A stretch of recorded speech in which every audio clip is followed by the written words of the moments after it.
Hello student, welcome to Guruji classes. आज मैं आपके लिए लेके आया हूँ क्लास 12th एनआईएस के स्टूडेंट के लिए। ये वीडियो बहुत इंफॉर्मेटिव रहने वाली है क्योंकि 2 दिन बाद जिन स्टूडेंट का एग्जाम्स है हिंदी का, उनको नहीं पता कि एग्जाम के अंदर क्या आने वाला है। और कई स्टूडेंट तो पिछला ओल्ड कोर्स ही पढ़े जा रहे हैं, उनको ये भी नहीं पता कि कोर्स चेंज हो चुका है। और कई स्टूडेंट्स तो ओल्ड कोर्स पढ़कर उसकी तैयारी कर लीजिए। पर मैं आपको बता दूं कि यहां पर कोर्स जो है चेंज हो चुका था पहले ही। आप देख लीजिए कि नया कोर्स के हिसाब से सगुण भक्ति काव्य, तुलसीदास, सूरदास, मीराबाई, रीति काव्य, ये मैं आपको कोर्स बता रहा हूं अप्रैल 2025 के एग्जामिनेशन के लिए जो अब होने वाले हैं। अप्रैल 2025 के एग्जामिनेशन के लिए जो हिंदी का पेपर होने वाला है, हिंदी 301 12th क्लास के स्टूडेंट्स के लिए यहां पर कोर्स आपका नया आ चुका है।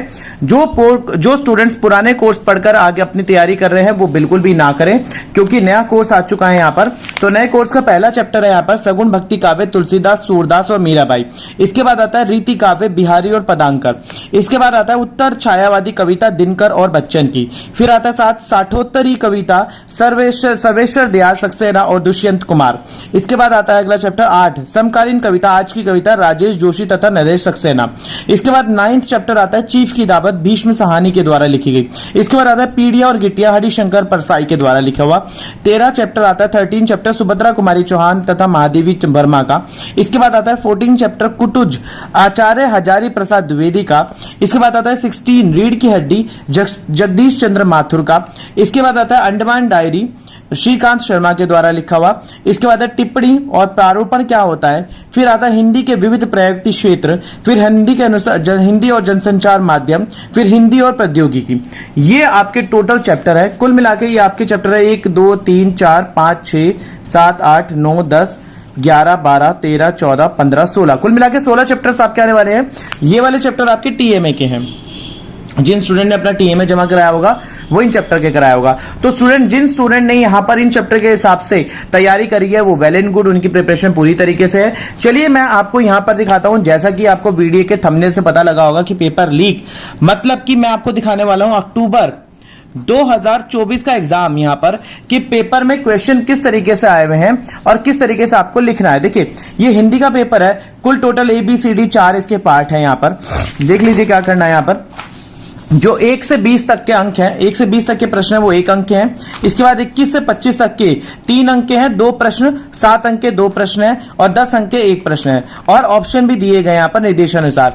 फिर 26 से 34 तक जो प्रश्न है उसमें लघु उत्तरीय प्रश्न है जिसमें 4 अंक के हैं, 2 लघु उत्तरीय प्रश्न 2 अंक के हैं, 5 अंक के 2 प्रश्न है, दीर्घ उत्तरीय प्रश्न 1 के अंतर्गत 6 अंक के 4 तथा दीर्घ उत्तरीय प्रश्न 2 अंक के अंतर्गत 8 अंक का 1 प्रश्न है। तो इस टाइप से आपको क्वेश्चन पेपर आने वाला है।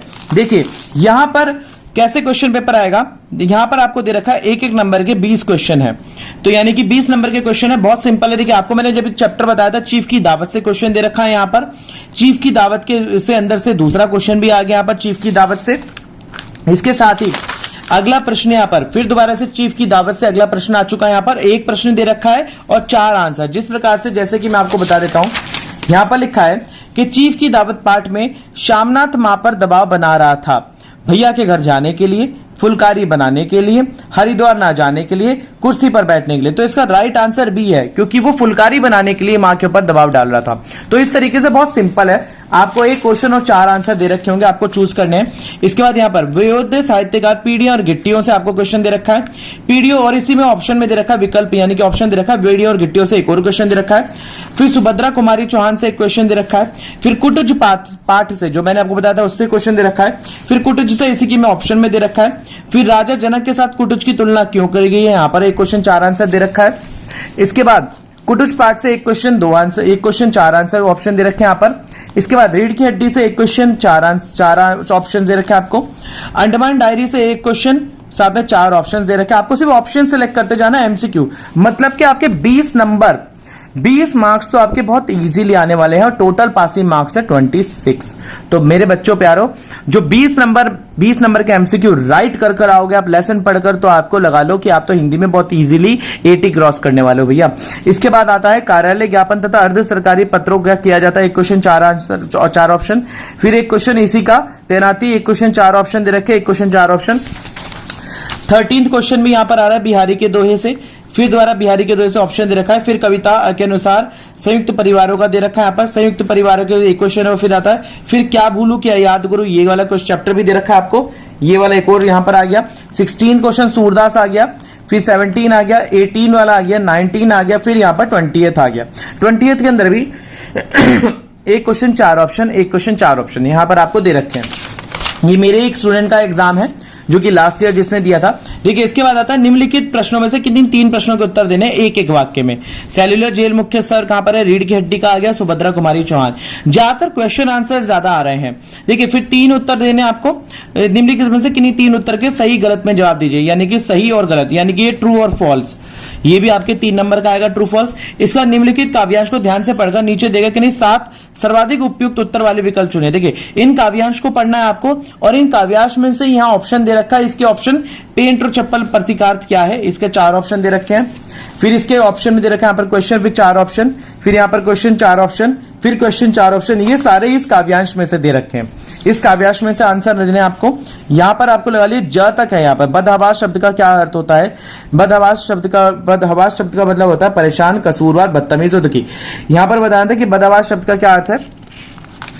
इसके बाद साथ ही यहाँ पर झ और ड़ तक आपको दे रखा है, त्र तक दे रखा है, मिल के कौन सी भाषा देशी भाषा शब्द है यहाँ पर दे रखा है यहाँ पर आपको। फिर इसके बाद एक क्वेश्चन दे रखा है यहाँ पर 7 नंबर का आपको एक गद्यांश आने वाला है। 24वां क्वेश्चन क्या है, 7 नंबर का एक गद्यांश कुटुज से लिया गया है। ये पूरा गद्यांश पढ़कर फिर आपको क्वेश्चन दे रखा है यहाँ पर क्वेश्चन 4 ऑप्शन, मतलब कि ज्यादातर आपको एमसीक्यू ज्यादा दे रखे हैं, आपको कलम चलाने का लंबे क्वेश्चन में बहुत कम मौका मिलेगा। इसके बाद यहाँ पर देखिए फिर क्वेश्चन 4 ऑप्शन, फिर क्वेश्चन 4 ऑप्शन, फिर क्वेश्चन 4 ऑप्शन, ये सारे गद्यांश में से दे रखे हैं। देखिए आपका काव्यांश आ गया, फिर गद्यांश आ गया। यहां पर आपका निम्नलिखित व्याकरण संबंधी प्रश्नों के 10 उत्तर दीजिए। यहां पर व्याकरण देना है, विलोम शब्द देना है, प्राचीन, मधुर, उपसर्ग बताना है आपको, राम चिन्ह लगाकर पुनः करना है इसको। इसमें से कौन सा रामायण का लेखक कौन है, ये प्रश्न आएगा। देखिए ये विराम चिन्ह क्या आएगा यहाँ पर प्रश्न आएगा। ये भी 1 नंबर के 10 क्वेश्चन है यहाँ पर। निम्नलिखित में से किन्हीं 10 करने, देखिए यहाँ पर आए हैं 1 2 3 4 5 6 7 8 9 10 11 12 13 14 15 क्वेश्चन में से सिर्फ 10 करने हैं। बहुत इजी है। निम्नलिखित शब्द का शुद्ध रूप लगाना है आपको, कृतवाच्य लिखना है, संधि विच्छेद करना आपको।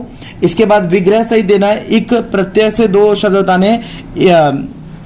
इसके बाद अगर मगर करना, मुहावरे का अर्थ सही वाक्य पे प्रयोग करना है, अगर मगर करना। तो ये तो बहुत इजी है, बहुत बेसिक हिंदी आपको सिखाई जाती है बचपन से ही, उसके ही आपके यहाँ पर भी 10 नंबर आराम से आ गए। क्वेश्चन नंबर 26 26 के अंदर क्या है, 50 से 60 शब्दों में आंसर देना है। यहां पर अब आपका आता है 50 से 60 शब्दों का मतलब होता है कि 4 से 5 लाइन के अंदर आपको इसका आंसर लिखना है। किन्हीं 3 में से 2 लिखने हैं। बिहारी के दोहे पर आधार पर तपोवन की विशेषता क्या है, दुष्यंत कुमार की कविता में पीर पर्वत से हो गई क्या कहने पे है, भेड़िया कविता के संदर्भ में शोषण दमन बताना है आपको। ये कुछ लास्ट ईयर का जो सिलेबस था उसका है, आपको जो क्वेश्चन इस बार के हैं उसमें से नहीं है ये। इसका निम्नलिखित काव्यांश की सप्रसंग व्याख्या करनी है। एक ये व्याख्या है, 2 व्याख्या है, दोनों में से कोई एक करनी है। निम्नलिखित काव्यांश की सप्रसंग व्याख्या, आपको व्याख्या कैसे करते हैं इसका मैं ऑलरेडी एक वीडियो डाल चुका हूं, लिंक डिस्क्रिप्शन में उसका वीडियो ऐड कर दूंगा कि सप्रसंग व्याख्या कैसे करी जाती है। तो आप प्लीज वो वाली वीडियो जाके देख लीजिए कि सप्रसंग व्याख्या कैसे करी जाती है, आपको इजिली आ जाएगा। इसके बाद यहाँ पर काव्यांश को ध्यानपूर्वक पढ़ना है, फिर इसके भी दिए गए प्रश्नों को देखिए, यहाँ पर काव्यांश को पढ़ना है और इसके प्रश्नों के फिर यहाँ पर उत्तर देने हैं। जीवन की तुलना किससे कही गई है, ये आपको मुश्किल से मुश्किल 2 लाइन के अंदर आंसर लिखने हैं। इसका निम्नलिखित प्रश्नों के 2 प्रश्नों के उत्तर देने। रीढ़ की हड्डी एकांकी में उमाशंकर से विवाह न करने के कारण का उल्लेख कीजिए। 50 से 60 वर्डों में लिखना है, यानी कि 4 से 5 लाइन के अंदर लिखना है। किन्हीं 2 प्रश्नों के उत्तर देने हैं। 3-3 नंबर के हैं, यानी कि ये 6 नंबर आपके पूरे। फिर निम्नलिखित गद्यांश की सप्रसंग व्याख्या करनी है। देखिए फिर मैंने आपको गद्यांश की व्याख्या भी ऑलरेडी बता रखी है, आप मेरे चैनल पर जाके देख सकते हैं। यहाँ पर शेक्सपियर की भी सप्रसंग व्याख्या करनी है यहाँ पर। फिर यहाँ पर आ जाता है गद्यांश को ध्यानपूर्वक पढ़कर आपको, ये एक अनसीन पैसेज है, यहाँ पर गद्यांश पढ़ा और इसके बाद यहाँ पर ऑप्शंस दे रखे किस तरीके से इस गद्यांश में से आंसर है। निम्नलिखित प्रश्नों के तो 50 से 60 शब्दों में देने हैं। यहाँ पर सेम उसी गद्यांश में 31 के अंदर आ गए ये वाले क्वेश्चन के आंसर। ये प्रश्न के उत्तर देने हैं, 5 क्वेश्चन है 1-1 नंबर के। इसके बाद निम्नलिखित प्रश्नों का उत्तर देना है आपको। फिर 50 से 60 मतलब सारे आंसर जो भी लिखने हैं आपको 4 से 5 लाइनों में लिखना है। 3-3 नंबर के मार्क्स के क्वेश्चन है। फिर ये आ जाता है यस फॉर श्योर 4-4 नंबर के जो क्वेश्चन है 80 से 100 शब्दों में, यानी कि ये आपको 1 पेज में करना है आंसर, 1 पेज के अंदर, यानी कि एक पेज के अंदर 80 से 100 शब्दों के अंदर। ध्वनि आधारित टाइपिंग के स्टेप लिखिए। मोबाइल फोन संचार माध्यम का एक प्रमुख यंत्र होने पर भी इससे दूर रहने की सलाह क्यों दी जाती है, ये भी आपको 80 से 100 शब्दों में लिखना है। तो स्टूडेंट्स इसी के साथ ही यहां पर ये पेपर 34 प्रश्न के साथ पूरा हो जाता है। बहुत ही इजी पेपर था, लास्ट ईयर का पेपर है ये, अक्टूबर 2024 का। जिन स्टूडेंट ने अब तक तैयारी नहीं की है वो नए सिलेबस के हिसाब से तैयारी कर लीजिए। और मैंने आपको क्वेश्चन का पैटर्न बता दिया किस तरीके से आने वाला है, और आपको ये भी बता दिया है कि सप्रसंग व्याख्या क्या करी जाती है, कैसे करी जाती है, आप मेरे चैनल पर जाकर देख सकते हैं। आपके पास कोई भी निबंध पत्र वगैरह कुछ भी नहीं आएगा लिखने के लिए, तो कृपया करके उसमें समय खराब ना करें। आपका समय बहुत कीमती है क्योंकि 2 दिन बाद आपका एग्जाम है। सो प्लीज प्रिपरेशन करना शुरू कर दीजिए। मेरी तरफ से बहुत बहुत बेस्ट विशेष आपके लिए, उन स्टूडेंट्स के लिए जिन्होंने मेरे को लाइक शेयर सब्सक्राइब करा है और मेरे चैनल के साथ शुरू से बने आए हैं। आप सबको बच्चों का तहे दिल से मैं स्वागत करता हूं, धन्यवाद देता हूं और सबको मेरी तरफ से शुभकामनाएं देता हूं कि आपके मार्क्स में बहुत अच्छे मार्क्स आए, आपके एग्जाम में बहुत अच्छे मार्क्स आए। मिलता है अगली वीडियो में कुछ नए क्वेश्चन के साथ, तब तक के लिए इजाजत दीजिए, धन्यवाद।